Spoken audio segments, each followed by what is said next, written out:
Camarines Sur. Sur pala, hindi pala Norte. Ayan, currently, chine-check na natin yung mga dapat i-check. Pa-final check tayo kasi nagli-leak-test na tayo. So dito, we have to make sure na hindi nagli-leak yung pool.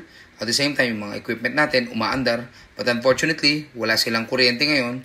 So wala tayong choice kundi explain na lang sa kanila ng mano-mano, especially yung mga kailangan nilang i-ready. And so far naman, hindi naman bumaba yung tubig, hindi naman nag-leak. So, okay na to, ready na to for finishing. Makikipag-coordinate na lang sa atin si architect dito regarding sa magiging progress nito. I-update na lang tayo.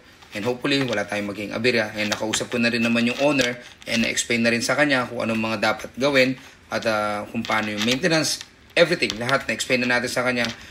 Medyo dinugo ilong natin kasi medyo German si sir. So, medyo we're trying our best na mapaliwanag at ma-explain sa kliyente. So, sa abot ng makakaya natin.